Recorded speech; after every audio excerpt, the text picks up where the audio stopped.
Ele é mestre em meditação e estudou filosofia budista, numa universidade da Índia. E hoje ele está aqui como uma das principais referências aqui no Brasil em prática de meditação. E aí ele está aqui com a gente hoje para falar sobre as 4 nobres verdades dentro da psicologia budista. E aí não vou falar muito, vou deixar o Lama falar, se ele quiser também falar um pouco sobre ele.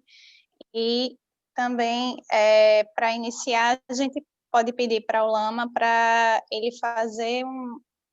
falar um pouco do que são essas 4 nobres verdades, e aí depois a gente dá seguimento. Então, eu deixo a palavra agora com o Lama.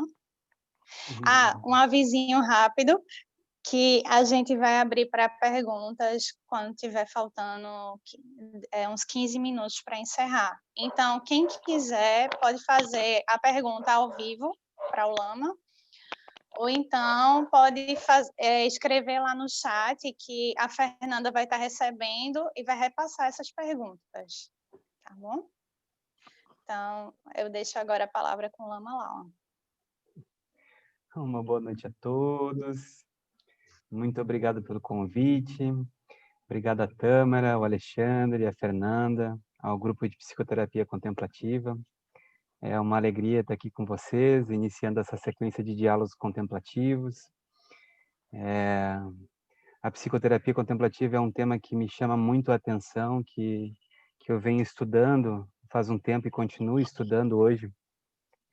E é algo que eu tenho grande carinho, assim. É um estudo que eu tenho um apreço muito grande, porque dentro do meu treinamento no budismo e na meditação, eu percebi que certas áreas de rigidez, de perturbação, certas áreas emocionais que eu fui encontrando no decorrer da minha vida, muitas vezes a meditação e o próprio treinamento do budismo não conseguia alcançar direito ou trabalhar direito.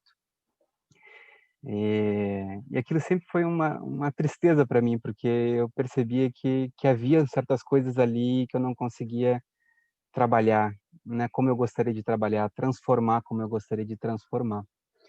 E aí eu percebi que pouco eu sabia do budismo. O budismo ele é tão vasto que é difícil de você encontrar tudo que tem de técnicas e abordagens dentro do budismo e conseguir aplicar elas de uma forma correta, né? E, e assim foi me chamando a atenção um estudo comparado do que a psicologia ocidental ela tem a oferecer dentro de um trabalho terapêutico das questões existenciais que todos nós passamos nos tempos de hoje, né? Então, se a gente for olhar no o budismo antigo, o budismo, né, a partir dos ensinamentos de Buda, nós temos aí 25 séculos de diferença entre Buda e as questões existenciais da época de Buda e as nossas questões existenciais, né? Por exemplo, hoje a gente está vivendo um tempo onde boa parte das nossas emoções e perturbações vem das redes sociais. É um outro tempo, assim, né? E naquela época de Buda, o Buda não precisou tratar disso porque não existia isso, né? Então, a gente vê outro nível de projeções, ah, né, que criam ilusões, que criam confusões e perturbações emocionais na gente que não existiam na época de Buda e nos séculos subsequentes a Buda, né? São questões que surgiram no último século. Então, eu vejo de grande preciosidade esse diálogo e essa integração entre o que a gente conhece com maior profundidade a partir da psicologia ocidental, né, sobre as questões existenciais e os problemas psíquicos dos tempos de hoje, com um treinamento da mente a partir da visão de um dos maiores contemplativos da humanidade, né? Então, é uma grande alegria assim tá de alguma forma participando com vocês do grupo de psicoterapia contemplativa aqui.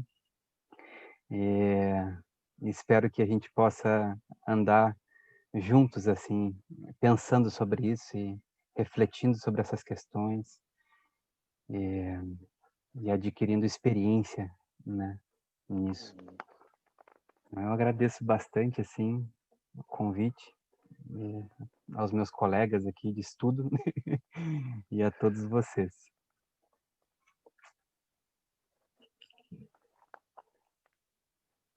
E o Lama, então, boa noite, né? Obrigado por ter aceito o nosso convite.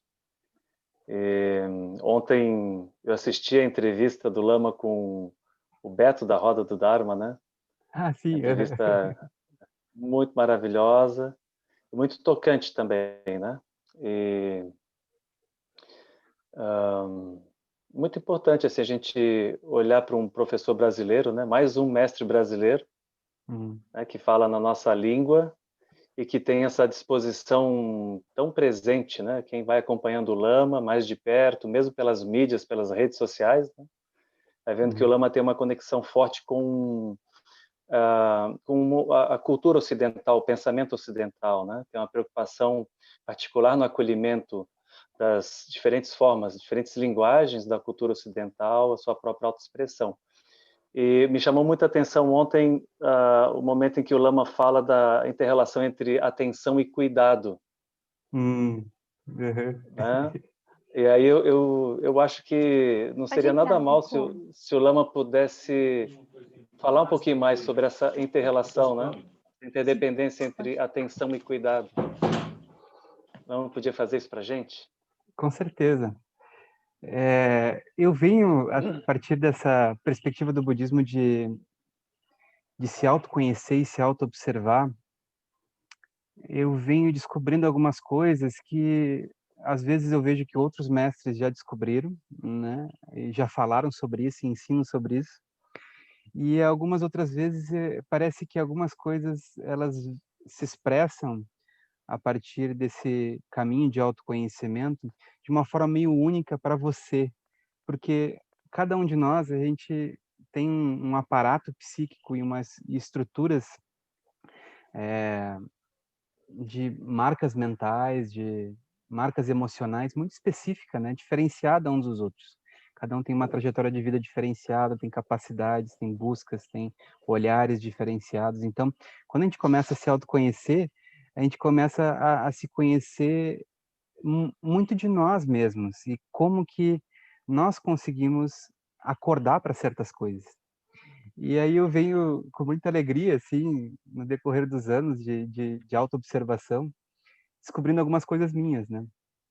E percebendo também como a linguagem, ela tem uma característica muito simbólica e o simbolismo dentro da gente está unido a culturas muito sutis, a emoções que permeiam esses símbolos linguísticos, né? Então eu comecei a trabalhar também com certas palavras dentro do caminho budista que muitas vezes não soavam, digamos, motivadoras para mim, e entendendo o que elas queriam dizer, eu comecei a trocar a palavra, né? E ver como é que aquilo soava para mim, né? Então, uma delas, a primeira delas que foi uma grande mudança energética para mim foi o termo disciplina. Então eu era uma pessoa muito rebelde desde jovem, assim, sabe? Eu rebeldia em casa, não seguia, né, as orientações da família, fazia assim, depois dos meus 12, 13 anos de idade, eu estava meio por conta, era muito difícil segurar as rédeas, assim, né? A mãe me dá um certo controle, assim, né? Era um pouco difícil, assim. E aí eu fui desbravando o mundo, assim, desde jovem, desbravando o mundo através da experimentação do que eu achava que eu queria experimentar e descobrir. E uma das coisas que mais adiante eu vinha querer experimentar e descobrir era esse caminho monástico, né? Principalmente por ter uma mente muito arredia, muito rebelde, muito indisciplinada, eu sentia que eu precisava de uma disciplina, eu não tinha autodisciplina, então eu precisava de uma disciplina exterior, um cenário que pudesse me disciplinar. E aí eu achei que o caminho monástico pudesse me ajudar nesse sentido, né? Mas mesmo assim, entrando no caminho monástico, eu comecei a perceber que aquilo desgastava demais aquela disciplina, né? Meu colega de quarto, ele dormia em torno de meia-noite, acordava às 3 da manhã. O monge que convivia no meu quarto, né? Eu dormia em torno de 3 horas por dia e aquilo era insuportável para mim. Aí eu, enfim, dormia até às 5, 5:30, levantava correndo, ia para o banheiro e aí me arrumava para a primeira meditação da manhã, que era às 6. Mas desde as 3 da manhã, meu colega estava fazendo barulho no quarto, recitando, memorizando orações em voz alta, e aquilo era muito difícil. Então, eu comecei a ter uma sensação muito aversiva em relação à disciplina, assim, sabe? Sem entender bem o que significava aquilo. Mas conforme eu fui estudando, eu entendi que a disciplina, ela na verdade, ela está diretamente relacionada a uma mudança de perspectiva sua. A Jitsuma Tenzin Palmo, uma das minhas mestras, né, ela diz que é como se fosse a cobra quando troca de pele durante o ano. Em determinada época do ano ela vai trocar de pele.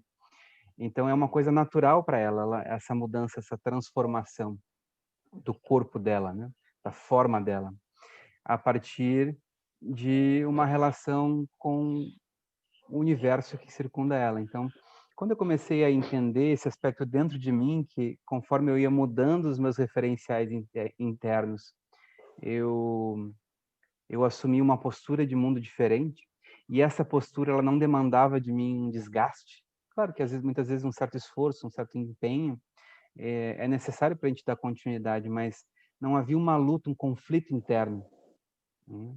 Porque a perspectiva, o olhar interno havia mudado. Então eu entendi a disciplina como diretamente relacionada e inseparável de uma mudança de olhar.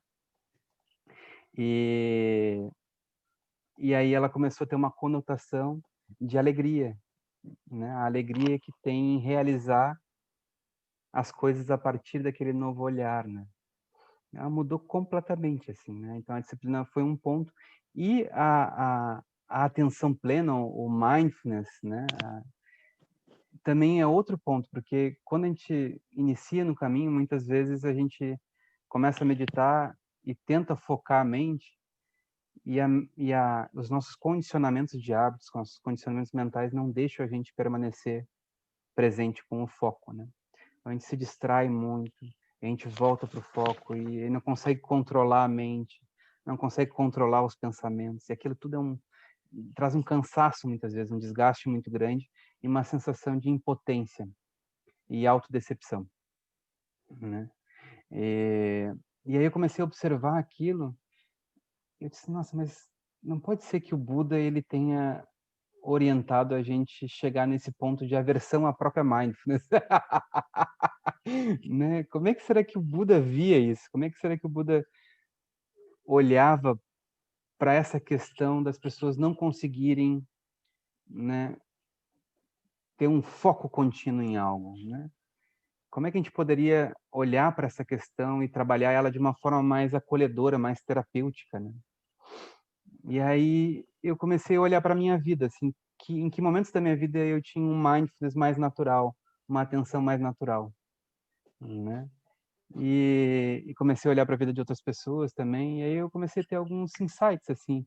Por exemplo, quando a gente está andando na rua, né, e com algum amigo, com alguém, e a gente vê um buraco, uma pedra, né, um toco na rua, a gente olha para a pessoa do lado e diz cuidado, né?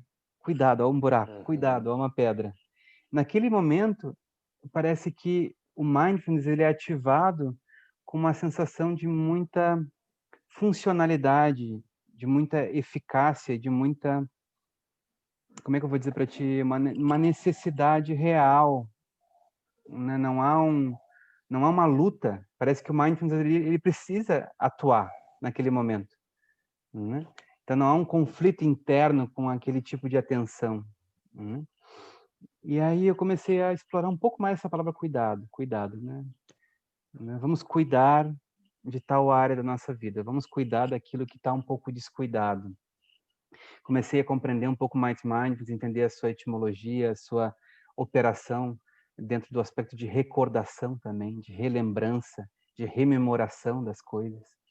E aí comecei a fazer essa relação dessa recordação com cuidado.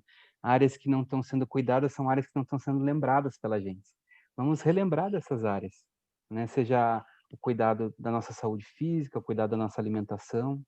E eu comecei a aplicar essa palavra, né? Vou cuidar da minha alimentação. E aí eu percebia como é que minha mente operava quando eu decidia cuidar da minha alimentação. Aí meu mindfulness estava ali. E por detrás daquela atenção havia uma perspectiva do porquê eu estava querendo cuidar da minha alimentação, do porquê eu estava precisando cuidar da minha saúde física. E aí, então, eu comecei a perceber essa relação que há entre a nossa perspectiva, a nossa visão sobre algo, com o cuidar daquilo que a gente está vendo e a atenção, que é o fator mental que ajuda você a cuidar. Então, eu acho que muitas vezes a gente, né, talvez devido à linguagem, devido à nossa cultura ocidental, as pessoas algumas pessoas quando escutam mindfulness, escutam meditação, elas já começam a pensar em sofridão, assim, eu vou sofrer porque eu não consigo controlar minha mente, né? E aí eu comecei a trabalhar um pouco essa linguagem com as pessoas que eu atendia, com as pessoas que eu me relacionava que não faziam meditação, que não faziam ou que nunca tinham feito meditação, tinham um pouco de medo, né, de fazer meditação ou de fazer algum retiro.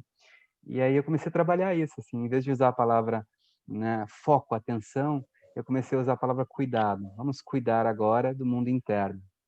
Cuide do movimento dos seus pensamentos. E parece que o mindfulness ia para ali sem esforço, sem luta. É muito interessante. Então, a gente tem toda uma linguagem simbólica que ela traz, digamos, energias emocionais, né? Algumas dessas energias elas são obstaculizadoras e outras são promovedoras daquilo que a gente quer alcançar, né?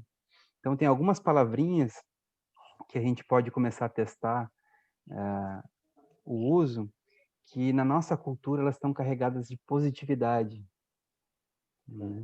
Então eu tenho explorado isso, assim, né? Tenho trabalhado com essa mudança de linguagem também, assim. O Lama acha que, nesse caso, a gente podia olhar, inclusive, para a primeira nobre verdade do Buda. A gente poderia, a partir dessa relação entre atenção e cuidado, pensar numa nova interdependência, um novo relacionamento com o próprio sofrimento, né? Com certeza, com certeza. Eu até diria, assim, que tem certas perspectivas dentro do budismo que talvez elas não sejam eficazes para iniciar um praticante ocidental, né? Perspectivas aonde nós precisamos nos livrar do sofrimento, né? Perspectivas onde nós precisamos remover emoções perturbadoras, né? Parece que a gente já está muito disposto à luta, né? Ao conflito. E a gente pega mais uma coisa para confrontar, para entrar em conflito, para, né, lutar contra, e isso gera um motor infindável de luta e desgaste. E se a gente olha dentro dos ensinamentos budistas, tem muitas abordagens, e tem uma abordagem que é mais acolhedora, que vê o sofrimento como algo natural, né? Algo que faz parte da vida quando ela está, digamos, localizada dentro de uma determinada estrutura mental, emocional e física, né?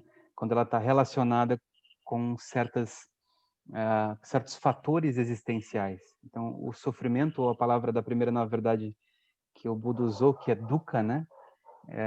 Que ele representou através do eixo descentralizado de uma carroça, né? Que se desgasta no seu movimento por estar descentralizado, ou seja, ele não está num foco harmônico com todos os fatores da carroça. Então, quando a gente não está em harmonia com a realidade, a gente sofre um desgaste natural. E a primeira nova verdade, ela faz com que a gente acorde para isso, que o desgaste, ele faz parte quando os nossos fatores, eles não estão em harmonia uns com os outros. Os fatores existenciais que compõem a nossa existência, eles não estão em harmonia uns com os outros, né? E a nossa psique, as nossas emoções, o nosso movimento no mundo não está em concordância ou não corresponde com a realidade do mundo, da existência, de fato, né? Então, a gente olhar para isso com um certo acolhimento, assim, dizer, não, o sofrimento, eu não tenho que me libertar do sofrimento. O sofrimento, ele é aceitável e natural a partir de certas condições. E ele naturalmente cessa quando essas condições não estão presentes. Então não fica uma luta contra o sofrimento, que é o sintoma, mas o sintoma, ele é só um fruto de certas condições que estão operando ali, né? Então eu acho que também isso, trabalhar com a linguagem também está relacionado aí, porque muitas vezes quando a gente diz que o sofrimento é um problema, ou vamos nos libertar do sofrimento, tu começa a lutar contra o sintoma, né? E aí tem um sofrimento em cima do sofrimento, porque quando eu sofro, ou quando eu estou deprimido, eu sofro ainda mais, eu me deprimo ainda mais porque eu estou deprimido, né? Ou quando eu estou ansioso, eu fico ainda mais ansioso porque eu me vejo ansioso. Então essas questões todas a gente vê que dentro do olhar ocidental, da psicologia, da psicoterapia ocidental, a gente olha que elas são desnecessárias, né? Então, quando a gente começa a entrar em luta ou evitação de uma certa da presença de um certo estado emocional, psíquico, isso fortalece ainda mais aquela estrutura que cria aquele sofrimento. Então eu tenho olhado bastante para isso, assim, né? Olhado para esse aspecto de evitação, assim, olhado com cuidado, né? Para mim mesmo, olhando dentro da minha psique, do meu movimento emocional, né? Quando há um processo de tentar evitar a presença de uma certa experiência, né? Ou erradicar essa experiência, né? Em vez de olhar para ela.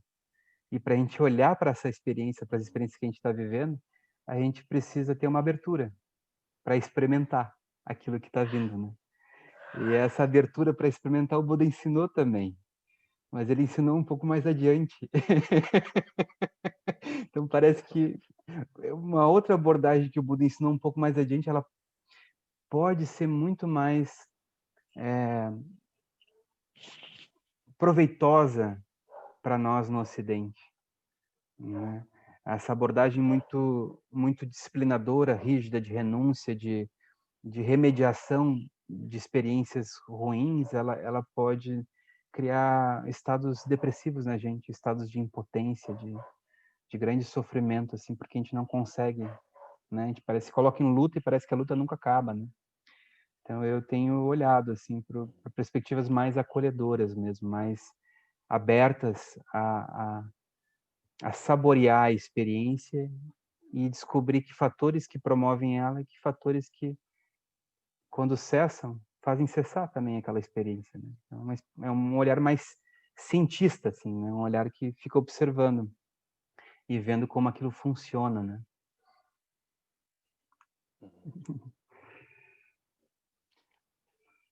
Eu não sei se a Tâmara ou a Fernanda gostariam de engatar alguma questão, porque se me deixar solto aqui, vou atrás da outra. Tâmara.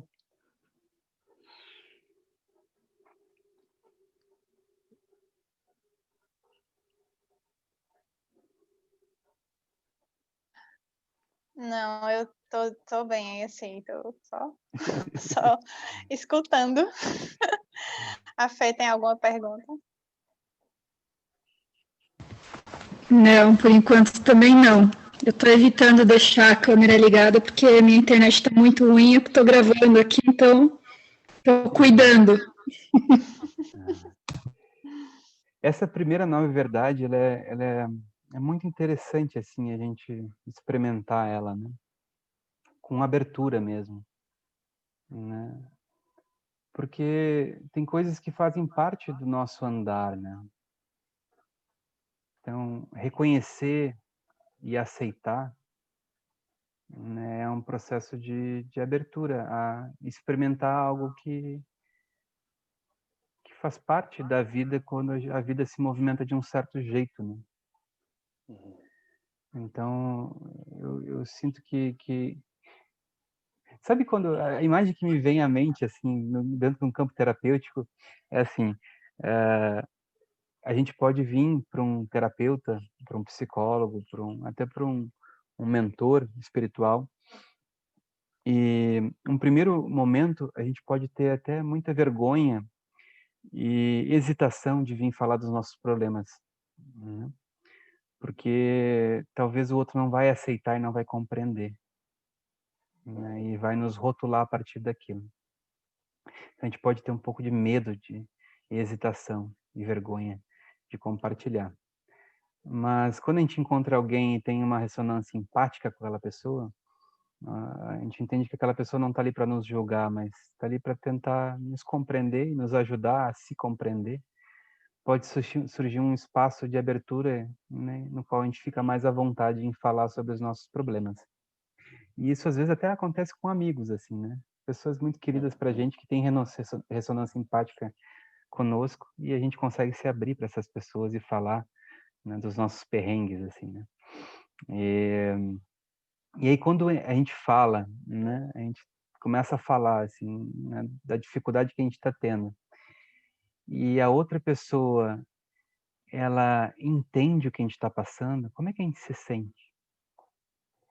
Quando a outra pessoa realmente entende que está difícil para a gente, que aquilo é difícil, que aquele sofrimento está sendo experimentado por você, ele é real para você naquele momento. Quando o outro entende, a gente se sente aliviado que alguém finalmente nos entendeu, né? Alguém, de alguma forma, validou a minha experiência, não negou a minha experiência. Porque eu sei que eu estou vivendo sofrimento, eu sei que eu estou sofrendo, está sendo difícil para mim. E outras pessoas poderiam dizer assim, não, porque esse sofrimento ele vem por causas. A segunda nova verdade. A causa é a confusão, a aversão e o apego. E aí a gente pode se sentir também envergonhado, assim, poxa, parece tão simples para o outro, tem certas causas, mas eu estou vivendo, é como se tu não validasse aquele sofrimento, né? Tu dissesse assim, não, você não precisava estar assim, porque isso, né, remove essas causas. Mas o outro diz, eu não sei como fazer, eu estou sentindo isso. Então, a gente trava na primeira nobre verdade se a gente recebe uma abordagem como essa. Então, a primeira nobre verdade do Buda, na verdade, quando ele diz, ele está validando o sofrimento que a gente passa. Ele é um super terapeuta nesse momento. Ele tem uma escuta completamente empática ali.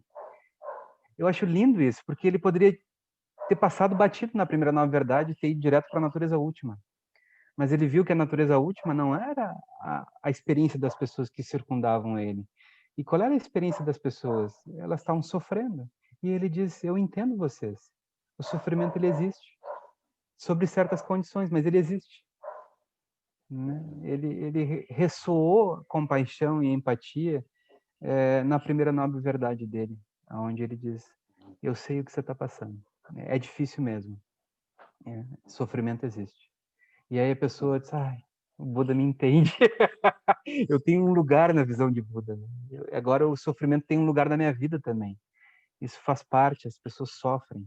E aí muitas vezes o Buda mesmo ele indicou, por exemplo, para pessoas que sofriam até mesmo pela perda de um filho, de uma filha, né? Ele indicou a pessoa a procurar casas onde ninguém nunca tivesse perdido um parente ou um filho. E a pessoa vai e aí ela encontra que todo mundo já perdeu algum filho, algum parente em algum momento da vida, né? Ou seja, esse tipo de sofrimento ele faz parte, ele tem um lugar na existência, né? Quando a gente dá um lugar para o sofrimento, a gente consegue olhar para ele, ao invés de simplesmente ser carregado por ele. Eu acho isso assim extraordinariamente terapêutico, né? Quando você consegue dar um lugar para aquela experiência na sua vida, para aquele sofrimento, para aquela emoção, para aquela visão mesmo que seja estreita, você consegue então olhar para ela. Então, o primeiro ponto é dar um lugar para o sofrimento que você sente, dar um lugar para o sofrimento que o outro sente. E então vamos olhar para ele agora, né, e ver sobre que condições ele surge. Então esse é um ponto, assim, eu acho que o Buda ele foi um grandioso e compassivo terapeuta, estabelecendo a primeira nobre verdade. Lama, nessa esteira, né? Assim, aproveitando bem esse ponto que tu está trazendo, tem esse aspecto assim também do o Siddhartha Gautama, né? Antes de ser o Buda Shakyamuni, ele também teve uma relação assim, acho que uns 6 anos de prática ascética, onde ele entendeu que para buscar o Nirvana, conquistar o Nirvana, alcançar o Nirvana, ele precisava, enfim, fazer práticas, foram as práticas de autoflagelo, né? Por exemplo, automortificação e tudo mais. Aí, nesse ponto, eu queria aproveitar que tu estás conosco hoje, né? E que tu nos ajude a pensar sobre esse aspecto também do apego a estar apegado ao sofrimento, né? Porque o Buda, ele revela as 4 nobres verdades no momento em que ele, praticamente no momento posterior à iluminação, né? Ele atinge o insight profundo e essa sabedoria se manifesta, né? Mas eu penso muito na relação do terapeuta com os clientes ou pacientes, né? Que não os terapeutas não necessariamente são mentores.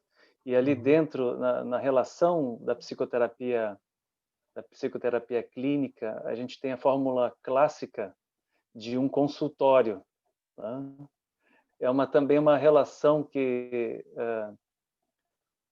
dada a bondade amorosa e o gesto gratuito do encontro, né? Do simples encontro com os seres, e a aspiração sincera de muitos terapeutas não budistas de verdadeiramente ter um compromisso para aliviar o sofrimento dos outros, mas também a psicoterapia clássica, a psicoterapia de consultório clínica, ela tem uma relação de interesse também, né? Ela também passa por uma mentalidade econômica, tem uma relação utilitária, né? Então eu queria aproveitar que tu está aqui para tu ajudar a gente a fazer essa ponte, pensar se é possível que o terapeuta, o psicoterapeuta também seja um mentor completamente genuíno a partir das condições que se apresentam, né, para a construção da ideia de uma mentalidade psicológica no Ocidente, né? E se o Lama acha que clínica e consultório é a única forma da gente praticar psicoterapia, assim. Eu não sei se completamente, eu entendo a pergunta. Eu acho que tem vários pontos que a gente pode refletir aí nessa tua fala. Um primeiro ponto, eu acho que a gente poderia dizer que é super importante o treinamento de um psicoterapeuta, né? Para que ele possa realmente ajudar. E esse treinamento, dentro de um contexto, dentro de um sistema financeiro, onde a gente sobrevive na dependência de outras pessoas e da sobrevivência de outras pessoas, e na dependência de outras corporações que têm os recursos que a gente precisa, seja eletricidade, água e assim por diante, a gente precisa pagar por elas. Eu acho que é super importante ter um sentido utilitário saudável. Utilitário, mas com visão, eu diria assim. Ou seja, aquele que está, digamos, fazendo terapia, né, ele está utilizando do conhecimento e das habilidades do terapeuta. E o terapeuta ali também está doando o seu tempo em troca de um recurso para a sua sobrevivência. Então, ele está utilizando também daquele momento com o outro para também se abastecer. Eu acho que precisa haver algo recíproco aí. E por um longo tempo, Alexandre, isso foi uma questão, e até hoje ainda é um pouco uma questão difícil para mim, porque eu comecei a atender as pessoas, a escutá-las, enquanto jovem já, quando eu comecei a praticar o budismo, algumas pessoas achavam que, de alguma forma, eu pelo menos tinha uma boa escuta. Eu parava, conseguia escutar as pessoas, então muitas pessoas vinham falar comigo já a partir dos meus 15, 16 anos, quando eu comecei a praticar o budismo, e contar suas histórias, contar suas dificuldades. Depois que eu me tornei monge, né, virei uma fonte ainda maior de busca das pessoas para conselhos, aconselhamentos. E aí depois que eu voltei para o Brasil como um professor budista, isso aumentou ainda mais, né? E aí por um bom tempo, quando eu era ainda um monge no mosteiro, o mosteiro ele me sustentava, ele provia tudo que eu precisava, né?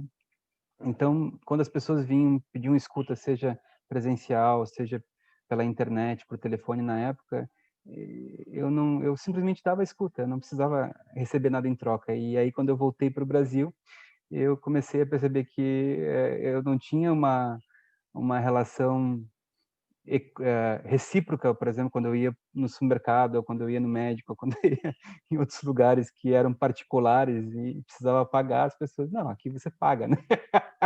E aí eu comecei a ver que eu estava atendendo muitas pessoas, doando muito do meu tempo, e que esse tempo precisava ser usado para ganhar uma certa sobrevivência, né? Nesse contexto ocidental. E aquilo foi bem difícil para mim, né? Cobrar para manifestar a minha compaixão. É quase impossível, assim, para mim. Mas aí eu comecei a pensar, ou eu faço isso, ou eu vou trabalhar em alguma outra coisa. E aí, se eu for trabalhar em alguma outra coisa, não vai sobrar muito tempo para isso, né? Então eu comecei a tentar encontrar o Madhyama, que é o caminho do meio do Buda, né? Qual é o caminho do meio aqui, nesse contexto onde eu vivo hoje? E aí eu comecei a perceber que as relações, elas precisam ser recíprocas. Então, para você oferecer um tempo de qualidade, recursos de qualidade, você precisa estar abastecido, tem uma noção de sustentabilidade aí, né? Dentro do campo terapêutico, dentro do consultório terapêutico, acho que precisa ter sustentabilidade ali. E isso não impede que você trabalhe também com valores, dependendo das pessoas que vão à tua procura, né? E até ofereça atendimentos né, gratuitos também para pessoas que não têm como oferecer naquele momento de vida, né? Agora ele precisa ser sustentável, senão o consultório ele fecha, né? Se ele não recebe recursos de algum lugar, né? Então esse é um ponto assim que eu acho que é importante a gente olhar também para as nossas profissões e dentro do campo da psicoterapia como algo que seja sustentável e que haja uma relação de interdependência auspiciosa, na linguagem budista a gente vai dizer um bom tendril, uma interdependência auspiciosa entre aquele que está sendo atendido e o terapeuta. Há tanto o terapeuta abastecendo o outro, quanto o outro abastecendo o terapeuta para que ele possa, então, oferecer o que ele tem de melhor, né? Então, acho que a gente pode unir dentro de uma perspectiva sair desse campo utilitarista e ampliar ele com um pouco mais de visão de sustentabilidade desse tipo de área, né, de trabalho, assim. E o outro ponto que me chamou a atenção no que tu trouxe vem no que diz respeito ao apego ao sofrimento, né? Então eu tive pensando muito sobre isso, assim, né? Olhando também as pessoas que me circundam e tentando compreender os cenários que essas pessoas vivem, os cenários que elas criam também para viver e experimentar, né? E aí eu percebi uma das coisas que a psicologia ocidental, né, já entende, que é a gente tende a buscar experiências que são familiares para a gente, né? Então, pessoas que passaram a sua infância ou a sua juventude em certos contextos traumáticos e com muito sofrimento, é aquilo que elas conhecem, né? Então, há uma estrutura que se forma a partir daquelas experiências de sofrimento, né? Então, essa estrutura que se forma a partir dessas experiências de sofrimento é quem você é, né? Quem você sente ser, né? Não quem você é, né, cristalizando, definindo na sua natureza, mas quem você sente ser, né? E então você vai ser aquilo que você sente ser. Então você busca experiências que validem a tua estrutura de ser, né? Então eu comecei a perceber tanto em mim quanto em outras pessoas, daqui a pouco a gente cria situações de sofrimento que a gente já viveu antes. E por que a gente está criando e buscando aquela situação de novo, né? Aquele mesmo cenário, aquele mesmo tipo de pessoa, né? Aquela mesma situação profissional, muitas vezes, que cria mais confusão, que cria mais complicação, que te deixa, né, insatisfeito, porque a gente tem uma estrutura que, de alguma forma, corresponde àquilo, né? Essas situações, elas fortalecem a nossa sensação de ser. O Buda, ele fala isso dentro do contexto da raiz da grande existência cíclica, né? Que ele diz o anseio de ser ou o anseio de não ser, né? Que dentro dos 12 elos da originação interdependente, ele chama de Tanya em Pali, ou Trishna, em sânscrito, né? Que é a sede de ser, é o anseio de ser. Então, essas estruturas vão de alguma forma nos condicionando a buscar certas experiências que validem essas próprias estruturas, né?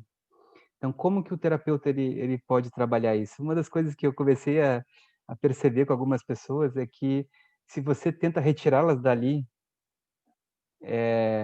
rápido, você não consegue. Elas vão se assustar e vão correr e vão buscar um outro terapeuta que entenda elas melhor. Que dá um susto, assim, dá um medo, assim, é aquilo que elas conhecem, né, de si mesmo. Isso sou eu, e você, né, se você me puxar para um outro lugar que eu não conheço, que eu não tenho uma zona de conforto, uma estrutura que me faz me sentir eu mesma, eu tenho receio de entrar numa zona desconhecida, né? Então, o terapeuta ele precisa começar a validar e acolher a estrutura que está ali na frente dele, né? Não só o terapeuta enquanto atendendo uma outra pessoa, mas enquanto autoterapeuta também, você vai olhar para uma estrutura que não está presente em você? Não, você vai olhar para a estrutura que está presente em você. O que está acontecendo dentro de mim, né? Quais são os fatores que influenciam a minha busca de experimentar certas coisas e outras coisas não experimentar, né? Nas minhas buscas, minhas metas, meus objetivos, minhas visões de mundo, né? Então a gente vai começar a olhar direto para isso e validar. Quando a gente valida, aquela estrutura ela não se sente ameaçada e ela se abre, ela começa a se abrir. E ela começa se abrindo a se revelar mais e mais. E aí que os insights começam a acontecer. Porque se ela se sente ameaçada de alguma forma, ela se estrutura dentro de um sistema de autodefesa e se fecha. Então tu não consegue ver o que está por detrás da armadura, né? Agora, se tu valida a estrutura e a experiência, começa a compreender ela começa a se amaciar e se abrir e revelar o que está por detrás dela, né? Então eu vejo isso num campo terapêutico como algo muito importante, porque a própria abertura da estrutura psíquica e emocional que está ali presente, ela vai fazer com que tu veja não só o que está acontecendo, mas que teu olhar vá um pouco mais além e descubra outras coisas que você não estava vendo antes. Esse é o insight terapêutico, né? Quando a gente tem um acordar, assim, né, para o que está acontecendo na nossa vida, né? Tinha mais alguma coisa que você comentou na sua fala que agora eu perdi, assim, esqueci. Mas tu sabe, Lama, são 19h46. Quando o encontro está muito bom, ele passa mais rápido, né? A sensação de tempo ele evapora. Eu acho que vamos passar para a Tâmara ou para a Fernanda. Seria bem apropriado a gente abrir para as pessoas que estão aqui querendo fazer alguma questão para ti. Eu já vi que as pessoas foram escrevendo ali, né? E então eu acho que a Fernanda poderia dar uma conduzida, Fê, nas questões tinha para o uma Lama. coisa importante, bem sim. rápido da tua fala, né? Como é que se o terapeuta ele pode incluir esse caminho, digamos, contemplativo dentro do consultório? Se deveriam ser coisas separadas, né? Então, eu vejo assim, nós podemos oferecer campos de ressonância terapêutica só com o olhar. Né? A gente pode estar oferecendo um campo terapêutico aonde a gente estiver, não só no consultório, só com nossa presença e nosso olhar. Porque aquilo que os seres humanos captam de estímulos da realidade não são só a partir do que a gente vê com os olhos, escuta com os ouvidos, a gente tem um espectro sensível de várias faculdades que consegue captar estímulos sensíveis que estão ao nosso redor. Então, não só aquilo que está no nosso foco de visão, né? Então, quando a gente está presente e com um olhar mais amplo, um coração mais aberto, mais compaixão, aqueles que nos circundam, eles estão captando esses estímulos mesmo sem consciência do que eles estão vendo, né? E aí a digamos, o processo terapêutico já está atuando, só na tua presença. Então, eu acredito que todos nós, fora e dentro do consultório, a gente pode oferecer esses campos terapêuticos até mesmo sem nenhum tipo de abordagem psicológica, só pela nosso próprio autoconhecimento, nossa própria experiência interna, né? A gente está vibrando um locus mais amplo internamente. Uhum. Eita, que bonito. Verdade. Fica de lição para a gente, né? Terapeutas e psicólogos que estão aí trabalhando com escuta. Eu acho que isso é uma emanação, né? É uma emanação. Eu estou vendo aqui que tem umas perguntas aqui para o Lama. Ale, você quer falar mais alguma coisa? Quer perguntar mais alguma coisa? Não, eu fico muito grato pelo diálogo com o Lama, raro e precioso, mas eu ficaria feliz também de abrir para as pessoas conversarem, né? Direto com o nosso professor aí, Lama de Milau. Pronto. Eu tenho 3 perguntas aqui no chat. E aí, também, para quem quiser depois, eu vou fazer essas perguntas. E quem quiser fazer pessoalmente, também a gente pode marcar e a pessoa falar diretamente com o Lama, tá bom? A primeira pergunta é se seria coerente pensar... É do Dan. Se seria coerente pensar, então, no apego a uma permanência, ao invés do apego a um sofrimento. Com certeza, porque o apego ao sofrimento está mais relacionado ao sintoma do que à causa, né?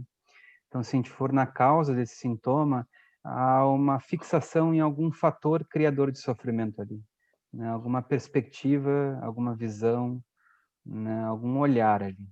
Então, tá certo, é isso mesmo. Então, no sentido de permanência, a gente pode relacionar com fixação mental, né? Então, a gente cristaliza algo que, por natureza, é dinâmico e está em movimento. E a gente se fixa ali e, portanto, a fixação cria a desarmonia na rede dinâmica, né? Que a fixação busca cristalizar e fazer com que tenha uma certa permanência, uma estrutura que, por natureza, está em movimento, está viva, né? Então, essa é a causa, com certeza. Obrigada. A próxima pergunta seria da Maria Silésia. Como o budismo pode nos ajudar nos nossos traumas, aliando a uma terapia convencional? O budismo sendo aliado a uma terapia convencional, como é que isso pode... Eu acho que a maneira mais segura é usar o budismo como autotreinamento em primeira pessoa. Então, eu acho que não é seguro a gente aplicar abordagens budistas dentro do consultório se a gente não tiver se autotrabalhado com elas primeiro, né? Porque você está entrando num campo que você desconhece, então é um pouco inseguro isso, né? Talvez você tenha estudado dentro da faculdade de psicologia várias abordagens psicológicas e também resultados dessas abordagens relacionados a determinados transtornos, determinados distúrbios. E aí você tem uma certa segurança, né? Porque você estudou aquilo com cuidado e aí você vai para o campo da aplicação, né? Agora, é um pouco... é um tanto desafiador a gente aplicar técnicas que a gente desconhece no campo da experiência e que não foram tão estudadas dentro de uma abordagem terapêutica ocidental para problemas ocidentais, né? Então, a gente precisa estudar mais isso antes de começar a aplicar, né? E existem cursos para isso, né? Existem cursos. A própria psicoterapia contemplativa promove um desses cursos. E o instituto que eu fundei também, o Instituto de Ciências Contemplativas, também promove esse tipo de abordagem, né? Então, a gente primeiro faz um autotrabalho. Eu acho isso super importante, assim, a gente passa pelo processo. Uma das coisas que uma professora de psicologia aqui no Ocidente, quando eu estava fazendo a faculdade de psicologia em Recife, eu lembro que ela me disse, né, que a partir do segundo ano a gente era assim muito importante a gente começar a fazer terapia. Quem ainda não tinha feito, era muito importante fazer terapia, porque você precisa passar pelo processo e entender como é que está no lugar daquele que está sendo atendido, né, por um terapeuta, né? Então, experimentar aquilo para você ter esse olhar daquele que você está atendendo, né? Então, esse trabalho em primeira pessoa ele é essencial, tanto no contexto terapêutico ocidental quanto no budismo, para a gente poder oferecer técnicas contemplativas, né? A Giz pediu aqui para fazer uma pergunta. Giz, você pode ativar o seu microfone e perguntar diretamente para o Lama. Bem, boa noite. Oi. Muito bom, Lama, muito bom vê-lo e escutá-lo também. É uma pergunta que eu tenho guardado assim e olhadas, mas eu não consegui chegar a lugar nenhum, então eu preciso endereçar para alguém que talvez possa me ajudar a olhar de forma ampla. É assim, é esse encontro entre aquele que pratica, que faz práticas de meditação a partir de um caminho, esse caminho sendo budista, e outras pessoas que estão em atendimento psicológico e o terapeuta, né? Que por acaso também é praticante. Então, é uma questão de ver quais são os limites entre uma coisa e outra. Porque eu consigo... há pessoas que dizem, não, a prática budista resolve tudo. E a gente vê a pessoa em sofrimento, os nossos irmãos e irmãs de Sangha, e ela está sofrendo, ela se recusa a olhar para as questões porque a prática budista resolve tudo.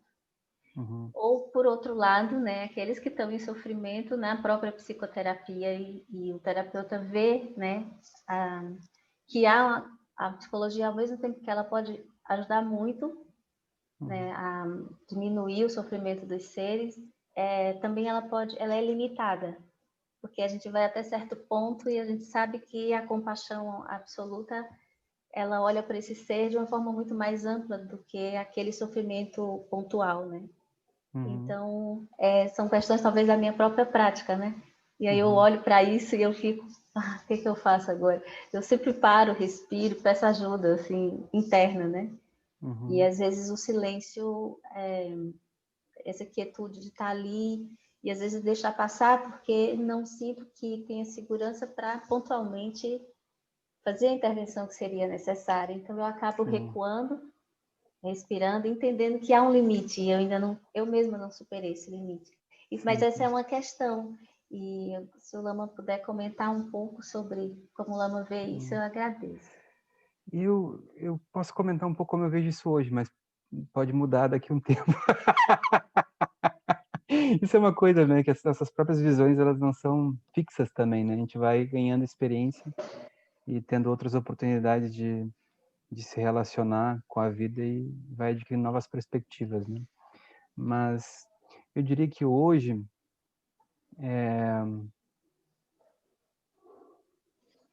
dentro do campo terapêutico eu pude experimentar uma forma que foi trabalhar com diferentes terapeutas, né? Ter diferentes terapeutas como amigos meus. E naturalmente ocorreu uma coisa que eu achei interessante, né? E até hoje eu reflito sobre isso, que foi quando a gente encaminha pessoas que a gente está atendendo para colegas, né? Então, primeiro começou a acontecer comigo. Então, alguns colegas terapeutas, né, tanto de abordagens mais amplas quanto, né, psicoterapeutas, psiquiatras, começaram a encaminhar pessoas para mim. Algumas dessas pessoas,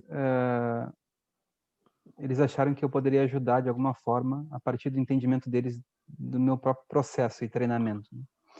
Então, eu comecei a trabalhar com essas pessoas em conjunto com eles. Então, eu lembro de trabalhar com um amigo psiquiatra, ele estava, né, cuidando da parte farmacológica com com o cliente e eu estava trabalhando com aspectos que eu chamo mais de treinamento da mente e abertura do coração, né? Dentro de um contexto de terapia que eu entendo, assim, né?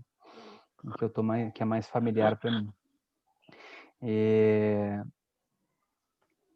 E aí, o que aconteceu foi que ocorreu um trabalho muito bonito, porque haviam questões existenciais e também psíquicas, dificuldades psíquicas da pessoa, das quais eu não alcançava, e já o psiquiatra alcançava, né? E haviam outras questões que eu trabalhava que ele parecia, não sei se não sabia trabalhar, mas parecia não trabalhar com a pessoa. Então, foi complementar, assim. Então, o que eu recebi de feedback dessas pessoas é que esses trabalhos foram complementares. Chegou pessoas para mim com certos transtornos mentais que eu não tinha habilidade, eu não tinha conhecimento para trabalhar com eles. E aí eu encaminhava. Aí, depois que eu encaminhava, a pessoa voltava depois de um tempo e dizia: eu estou avançando com o psiquiatra, mas eu gostaria de continuar trabalhando aquele ponto que tu trabalhava comigo, contigo. Aí, de novo, é um processo complementar que eu achei bem interessante, assim, sabe? Então, eu diria para ti, assim, a gente vai oferecer aquilo que a gente conhece e alcançou de uma certa forma. Aquilo que a gente não desenvolveu, a gente pode encaminhar para um colega que já desenvolveu, né? O que sabe lidar com aquele tipo de questão, né? Melhor que você. E eu acho que isso é super benéfico para a pessoa, né? Porque a pessoa vai encontrar um profissional que vai conseguir trabalhar aquilo que ela quer trabalhar, né? Agora, recentemente, uma pessoa também que eu atendi há alguns anos, alguns anos atrás em Recife, já faz alguns anos que eu não atendo, ela estava sendo atendida por um psicanalista assim de topo, assim, uma pessoa um senhor super hábil assim na psicanálise. E aí eu achei tão bonitinho, ela chegou para mim e disse: eu já progredi bastante no meu caminho de autoconhecimento, já trabalhei bastante com esse profissional, né, nosso amigo,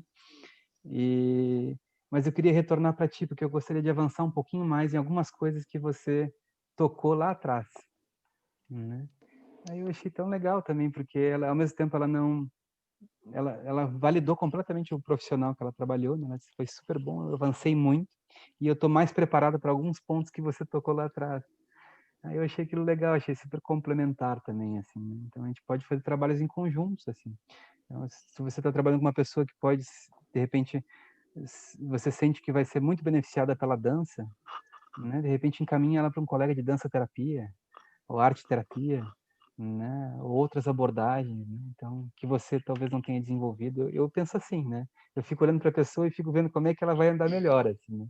Às vezes não é comigo, às vezes é com outro profissional, ou às vezes é comigo e com outro profissional junto, né? Então, eu tenho esse olhar, assim.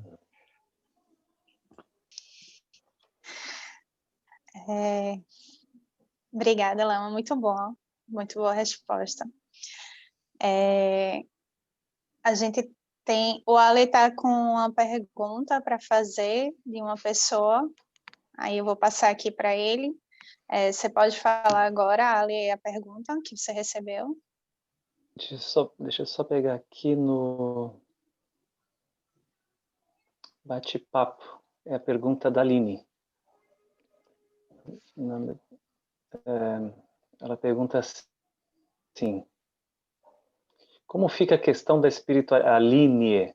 Como fica a questão da espiritualidade versus prática terapêutica? Tanto do ponto de vista ocidental quanto oriental, a prática do mindfulness parece que vem instrumentalizando, tornando a técnica pouco atrelada, comumente, às bases existenciais e essenciais do budismo. E também, por outro lado, há o risco de ferir o código de ética do psicólogo em relação à questão da espiritualidade e religião.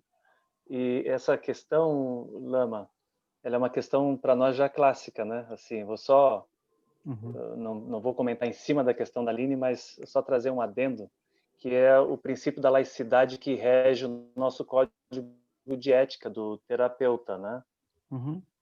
Então a gente tem esse princípio da laicidade que coloca no papel do Estado a figura de gestor de uma abordagem, enfim, pluriconfessional, né? Da psicologia, e a psicologia assume essa perspectiva constitucional também, né? Então, para nós, ainda não está resolvido o diálogo entre ciência e espiritualidade. Tá? E uma das grandes questões que as pessoas, uma das principais questões que as pessoas nos trazem quando vêm perguntar sobre psicoterapia contemplativa, psicologia budista, é se elas vão poder trabalhar normalmente utilizando essas ferramentas, né? Então, só para complementar um pouquinho, por curiosidade, a questão da Aline, né? Com certeza. Eu acho que essa é uma área que demanda cuidado, assim, né? Então, a gente vai cuidar dessa área. Como é que a gente começa a cuidar? A gente começa a estudar essa área. Porque a gente não tem como cuidar de algo se a gente evita ou omite, ou esconde, ou rejeita, né? Então, se existe um campo humano, que é o campo da espiritualidade, a gente não pode sair atropelando e já tendo, né, visões sem muita aplicação e sair testando nas pessoas como cobaias, assim. Eu acho que a gente precisa ter um certo cuidado. Agora, rejeitar esse campo espiritual que faz parte, a espiritualidade é algo que faz parte, né, da humanidade, em vários níveis, em várias formas, eu acho que também rejeitar uma parte humana que precisa ser cuidada, precisa ser olhada, precisa ser trabalhada. E a gente está num momento onde a gente desenvolveu muito o aspecto cartesiano da ciência, o aspecto, né, mais objetivo, a partir de análises comportamentais. E eu acho que a gente está num momento que a gente já tem grande conhecimento sobre isso, né? Hoje em dia, combinando com a neurociência, nas descobertas da neurociência. Agora, existe um outro campo que é o estudo mais aprofundado em primeira pessoa, né? Que é o que a gente chama de ciência contemplativa, né? E esse campo em primeira pessoa, a gente vai descobrir áreas de nossa psique que ainda não foram bem trabalhadas numa ciência em terceira pessoa, porque elas não são alcançáveis, né, com o olhar de um terceiro. Elas só são alcançáveis com um olhar em primeira pessoa, empírico mesmo, né? Então, eu acho que a gente está no iniciozinho disso, né? A gente está nessa nova era assim, de mindfulness, onde a gente está começando a adentrar nessa ciência em primeira pessoa. E esses estudos eles estão cada vez mais reveladores para o campo acadêmico, para o campo científico, e eles estão sendo estudados por grandes nomes da ciência. E esses grandes nomes eles estão então servindo como pioneiros para aqueles que estão dentro da academia querendo estudar mais isso e poder tornar isso também um recurso dentro da aplicação terapêutica, né? Então eu não veria assim como com maus olhos ou com olhos pessimistas de isso. Eu acho que isso vai acontecer, já está acontecendo. Na Universidade de Psicologia que eu fazia em Recife, havia já encontros de ciência e espiritualidade dentro da universidade. Aqui na Universidade do Rio Grande do Sul, na URGS, também tem encontros e tem grupos, né, departamentos que trabalham com essa área.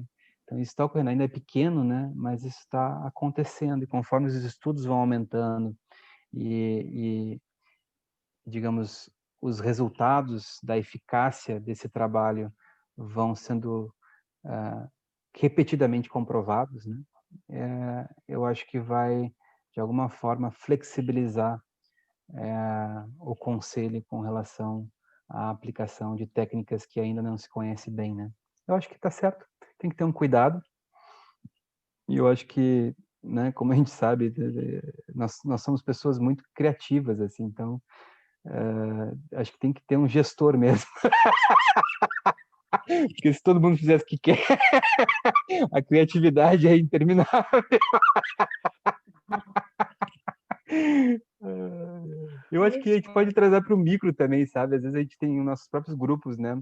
Talvez a gente lidere grupos, a gente faça gestão de certos grupos e a gente também entende que tem certos momentos onde a criatividade está tão grande que a gente precisa, opa, peraí, né? Vamos olhar melhor para essa ideia, para essa forma de aplicar, né? Então, precisa gerir um pouco, assim, com certeza. Isso essa gestão é um aspecto de cuidado e atenção também, né? Eu acho que o que pode ser, digamos, misturado com essa gestão e seria a nossa motivação. A gente está, né, digamos, controlando por uma certa busca egoísta de poder, ou seja, uma sensação de que, né, nós temos controle e somos os gestores disso, ou a gente está com uma motivação real de cuidado com quem vai receber essas técnicas, né? Vai ser trabalhado com essas técnicas. Então, se a nossa motivação de cuidado com o outro, aquele que vai, né, ser trabalhado a partir dessas novas técnicas, aí eu acho que é super válido. A gente está cuidando do outro dessa forma também, né? Eu acho que tem um caminho do meio aí, né, que ele vai ser orientado pela nossa motivação. Com licença. Lama, aqui é a Aline. Vocês estão me ouvindo? Oi, sim. Pronto. Boa noite. É um prazer. E eu queria complementar a pergunta realmente com cuidado em relação à essência do budismo, da essência dos ensinamentos da religião, do budismo. Como é que a gente pode trazer essa prática sem tornar o mindfulness apenas uma técnica desprovida e desligada da religião, que é o budismo, da espiritualidade mesmo? O meu receio é tornar técnico e meio que esvaziar o sentido da prática. Uhum. Eu acho que existem várias abordagens na psicologia ocidental que são usadas dentro do caminho budista com uma visão panorâmica diferente, né? Agora, porque a visão panorâmica do budismo é diferente da psicologia ocidental, não quer dizer que aquela abordagem não tenha um resultado dentro do campo terapêutico da psicologia ocidental. Então, eu diria assim, mindfulness, ele é um tipo de fator mental disponível a todos os seres e nós podemos usufruir desse fator mental em diferentes áreas da nossa vida, né? E ele também é um fator mental que, quando cultivado e fortalecido, ele vai fazer com que nós tenhamos maior estabilidade mental e emocional, maior resiliência, maior capacidade de recuperação e também de tomada de perspectiva com relação às coisas. E isso não é algo que necessariamente precisa estar atrelado a uma visão de renascimento do budismo, a uma visão de libertação da consciência, de iluminação da consciência, né? Eu acho que isso é um recurso humano que nós temos. E que bom que ele seja desenvolvido, né? Algumas pessoas dizem, agora está na modinha do mindfulness, né? Mas eu diria assim, é uma boa moda. É uma moda saudável, né? É uma moda saudável. Então, qual é o problema? Agora, por um outro lado, eu vejo que o próprio budismo ele já faz o trabalho de proteger a sua técnica de mindfulness dentro do seu caminho e visão. Então, tá ótimo, né? A gente usa um recurso humano, um fator mental humano, numa outra área que é desvinculada de uma perspectiva religiosa e existencial, e a gente usa com uma certa utilidade. E dentro do budismo, o mindfulness ele está sendo protegido, nutrido, cultivado a partir da sua perspectiva existencial, né? Então, eu não vejo como algo que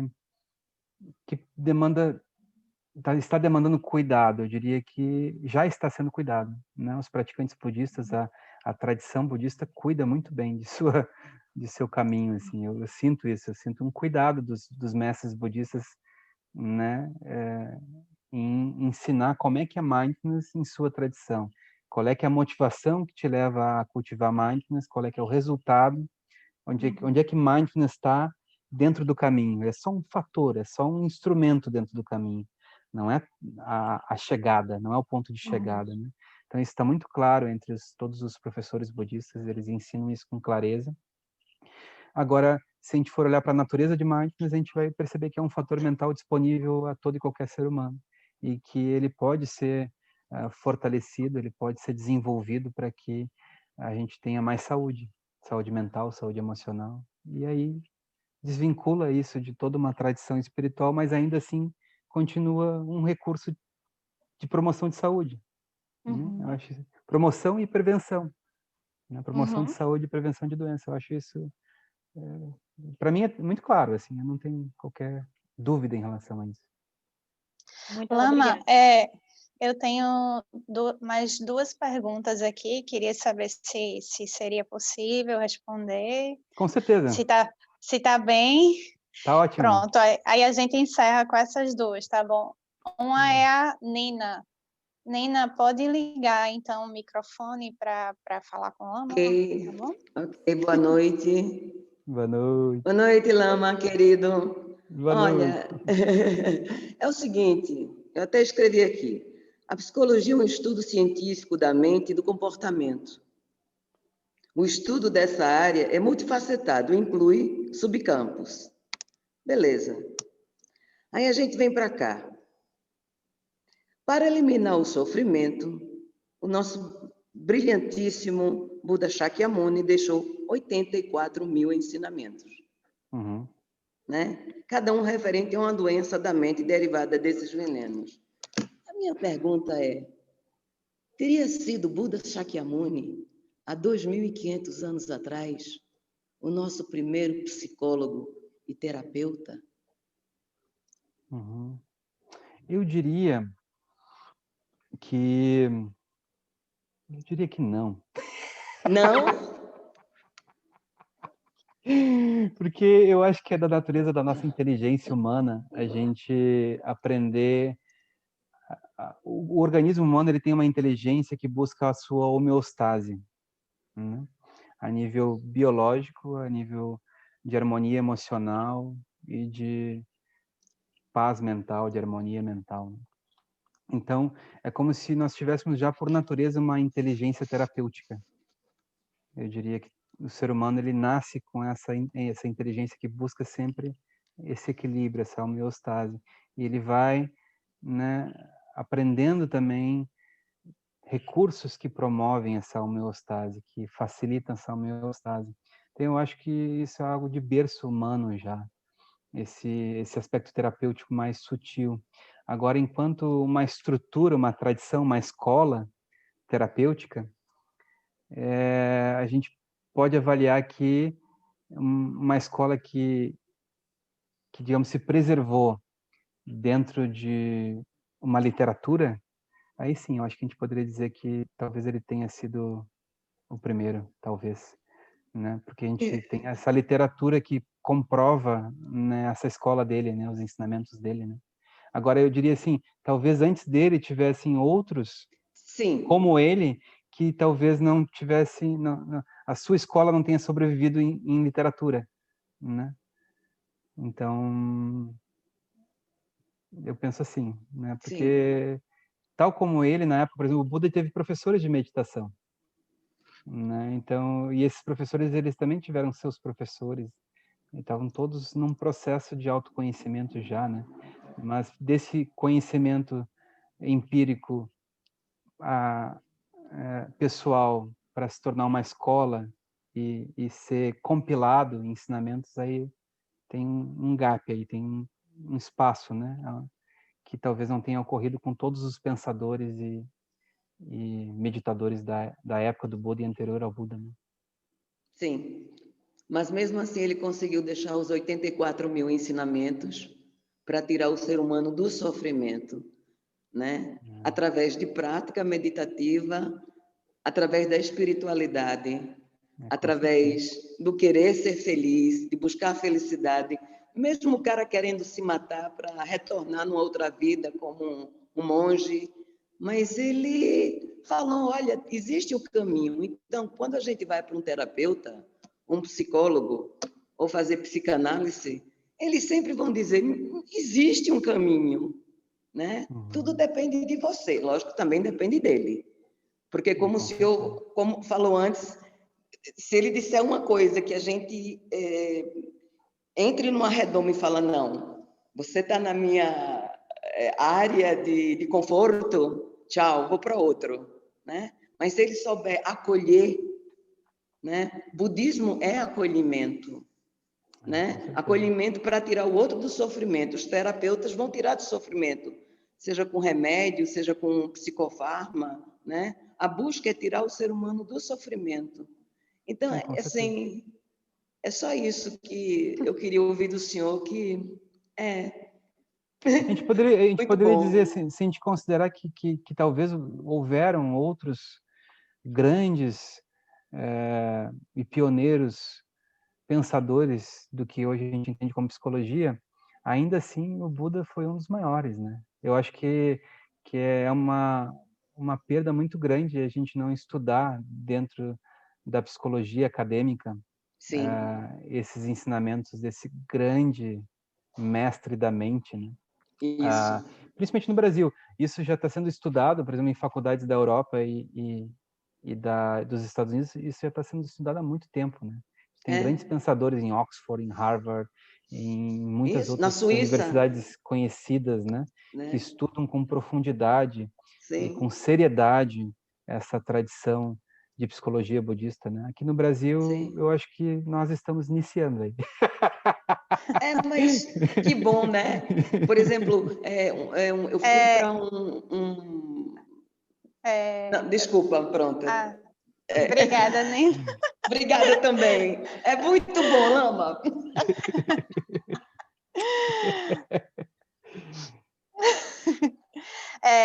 A gente tem aqui uma última pergunta, que é da Ana Aires, certo?